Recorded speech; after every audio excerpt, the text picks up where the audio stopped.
Bonjour à personne et allez tous vous faire enculer. Il est 4h du matin, c'est la Saint-Valentin.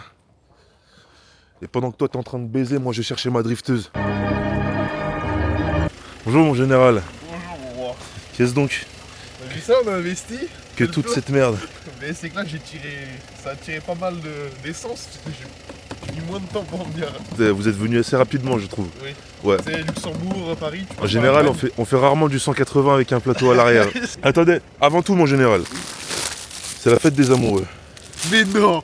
Du coup, je vous ai dit que ce serait mieux que les cadeaux de votre femme. Ouais. Ah ouais. Mais là il y a des gens qui sont certainement ou en train de baiser ou tout nus à l'heure actuelle. Et nous, on va chercher Une drifteuse. Ça commence bien. En général, oui. Mamadou et Yanis m'ont fait part du fait qu'ils voulaient venir et se joindre à nous pendant notre trajet. Je leur ai dit, demandez donc au général, car il n'est pas comme la France. Il n'accueille pas toute l'immigration chez lui. Nous sommes pas comme McDo. Ne venez pas comme vous êtes. Ah bah tiens, vous qui vouliez savoir ce que ça fait d'être patron, récemment, j'ai payé 26 000 € d'URSSAF. Tellement la somme elle est élevée, ça m'a essoufflé. Je veux savoir c'est quoi la blague là-dedans, mes comptes ont été bloqués et j'ai reçu un courrier des huissiers de justice comme quoi l'URSSAF avait déclenché une manœuvre, une procédure de recouvrement financier où ils ont essayé de me voler 22 000 € supplémentaires.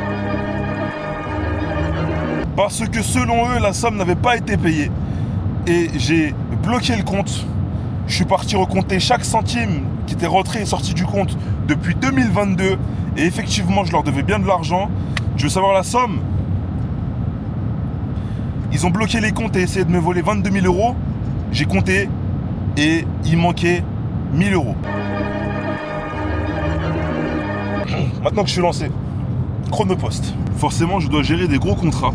Et avec eux, j'avais négocié un contrat qui me permettait d'envoyer et à domicile partout en France et surtout à domicile partout dans le monde pour répondre à la demande de ma communauté qui est outre la France, outre les frontières. Et ce contrat-là, c'est minimum le moins cher, 14 € l'envoi, contrairement à 3 fois moins cher sur l'autre contrat. Chronopost, ils ont essayé de me douiller en faisant passer ce contrat en contrat principal sur mon site. Et toutes les commandes ont été référencées sur ce contrat, c'est-à-dire que la facture à la fin du mois allait passer de 5-6 000 € à 14 000 jusqu'à 20 000 €.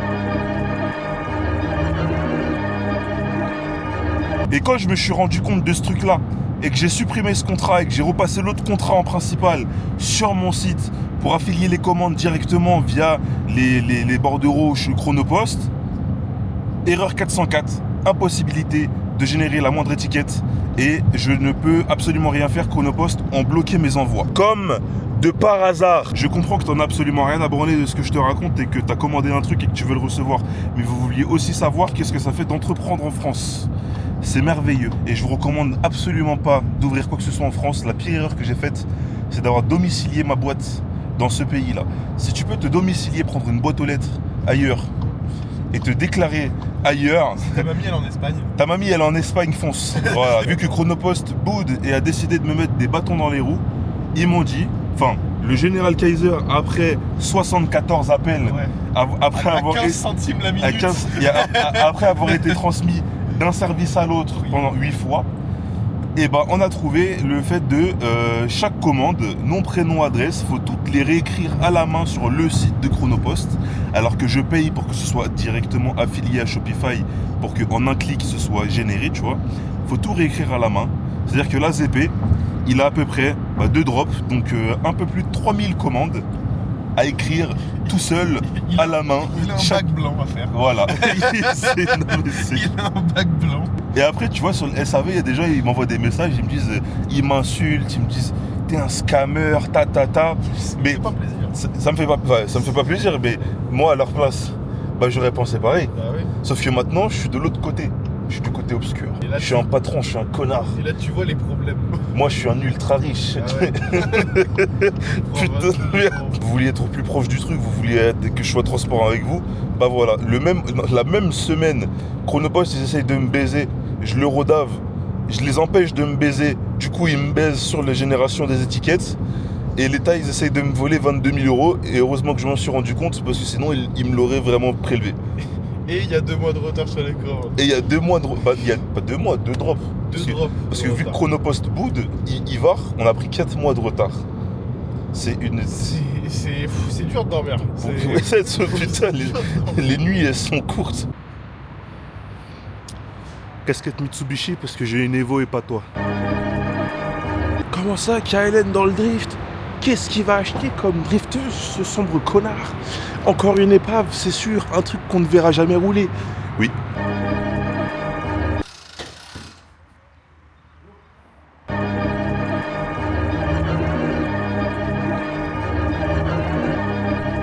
We dedicate this requiem Chosen one. to you.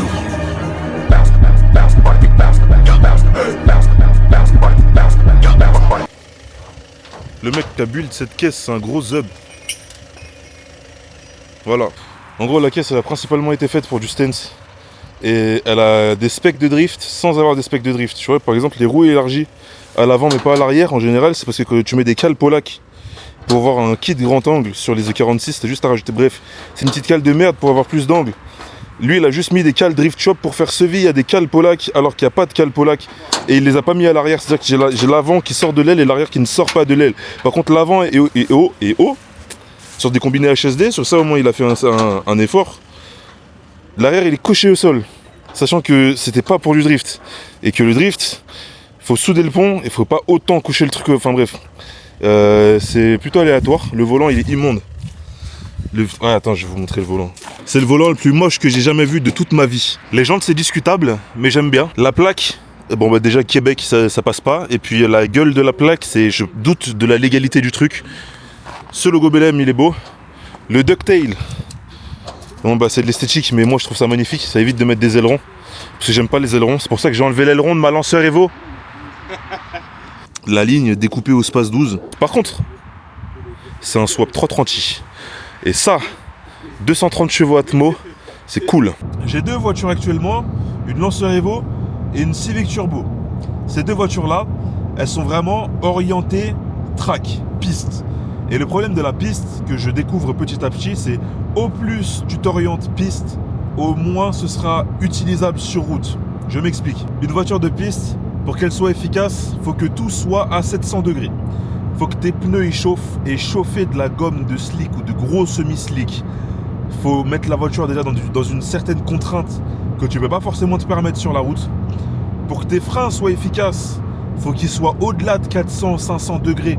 Donc faut caler des gros freinages, sachant que tu n'as pas d'ABS et qu'avant que tes pneus chauffent, pour chauffer tes pneus, faut chauffer tes freins. Mais du coup, à pneus froids, pour chauffer tes freins, faut freiner, mais tes pneus, ils sont pas chauds. Donc ça risque de bloquer les roues. Sur la route, c'est un danger de malade. La piste, je sais pas, tu fais 5 tours. Tu fais 5 tours un petit peu cochon avec des trajectoires à la con, tu stresses un peu la voiture, tu freines un peu comme un connard. Et puis voilà, la voiture elle est chaude. Sur la route, faire un tracé de Touguet 5 fois, juste pour chauffer une caisse, comme un cochon, alors qu'il y a des gens, c'est la route, c'est la voie publique.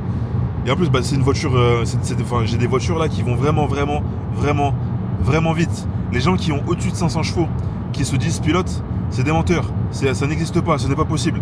En GT3, les voitures font 450 chevaux dans les mains des meilleurs pilotes du monde. Ils conduisent 450 chevaux. Et il y a des mecs qui viennent dire 700, 800, moi je te l'exploite à fond, je suis à l'aise, vraiment. Moi M5, je m'ennuie, je pense que je vais faire un stage 2. Ouais, d'accord. Ça, okay, voilà, ça marche. La Evo 480 chevaux, je me suis littéralement fait chier dessus. Le turbo il a pété, j'ai mis un turbo plus petit parce que je ne veux pas autant. Ça ne m'intéresse pas de ne pas pouvoir exploiter la puissance de ma voiture et je ne suis pas un pilote de GT2 ou de WRC pour exploiter des puissances aussi élevées. Pour en revenir à la route, la Civic Turbo et la Evo ne sont absolument pas orientées route. Et juste si, imaginons, je cruise avec une de ces 2 voitures, ce qui est largement possible, et que d'un coup je veux me faire une session, la session va juste être le temps de chauffe. Je sais pas si tu vois ce que je veux dire, ça me pète les couilles de ça. Du coup, j'aimerais bien, parce que le street quand même c'est ma passion première, même si la piste prend beaucoup plus de place dans ma tête. Le problème c'est que mes 2 voitures ne sont plus du tout adaptées au plaisir d'une session street. Ce n'est pas possible, les voitures sont radicales. La Evo et la Civic ne sont plus des voitures vitesse plaisir. C'est des voitures ultra, méga sérieuses. Et ça, je l'avais pas réalisé en les achetant, comme la Evo. Parce qu'actuellement, j'en suis un peu déçu. Pourquoi? Parce que c'est une voiture qui me permet pas de faire le con. Parce que 480 chevaux, quand j'appuie à fond dedans, ça passe au sol. Et ça, c'est pas drôle. Ça, c'est pas drôle du tout. Du coup, E46 swap 330i. Parce que 230 chevaux avec collecteur, peut-être 240 chevaux. Elle va aller chez Vivi faire une carte éthanol. 245, 250 chevaux Atmo. Tout ce qui va être détail châssis, on en parlera quand on va aborder le sujet. Là pour l'instant, bah, ça intéresse pas, on s'en bat les couilles. La voiture elle est là, c'est un swap 330i, ça va être ma caisse de street. Je vais souder le pont pour que en street, je puisse tout gay drift. Et je soude le pont pour que aussi quand je vais sur piste, je puisse faire du grip. On va essayer. On va défier la science. Gaiden. Forcément, quand il y a un truc qui a aucun sens, qui te paraît illogique, c'est sa faute. Hein. Ça vient de la bouche faute. de Gaiden. Il m'a dit, un pont soudé grippe mieux qu'un pont ouvert. Et c'est pas si con. Mais quand tu réfléchis, ça paraît vachement pas logique, tu vois. Et du coup, je lui disais, c'est impossible. Tu me racontes des boutades. Il a dit, ah ouais? Attends, bouge pas. Il a ramené un pote à lui. On était sur Discord. Il a ramené un pote à lui, il a mis un stream. Il a mis un tour de son pote à lui sur Folembray avec une E36 328i pont soudé. Le mec en E36 328i pont soudé, frein à main hydraulique, voiture stock, il tourne en 1 minute 2, vidéo à l'appui. Avec ma Lancer Evo de 480 chevaux dans laquelle je me fais pipi dessus, je tourne maximum en 1 minute 4 approximative. Parce que le chrono que j'ai record c'était 1 minute 6 sur mes 10 premiers tours. Mais ce jour-là, j'en ai fait 130. Donc forcément, j'ai fait mieux, mais j'ai pas le chrono. Donc aux alentours d'une 4, mais chronométré premier tour, une 6. Il a fait une 2 en 328i stock, pont soudé. Parce que ça grippe mieux. C'est la bagarre avec la voiture. Et dans tous les cas, en sortie de courbe, le pont soudé apporte plus de motricité qu'un pont ouvert. Parce que si un pont ouvert patine, toute la puissance passe d'un côté et t'es à l'arrêt lors de la sortie de virage. Alors qu'un pont soudé, la motricité passera toujours à 50-50 sur les deux essieux, sur les deux roues. Oui, bah oui, putain, essieu avant, essieu arrière. C'est toutes deux essieux, c'est ça. Ah, mais j'ai débité trop de mots à la fois là. Mon cerveau, il a commencé à. rattraper avant qu'il y ait des mecs qui fassent des commentaires. Il est connaît. Ouais, c'est pas des essieux, c'est des roues, connard. Enfin bref, je suis de retour chez BM. Et tout ça, ça marque le début de l'ère du drift. C'est la merde.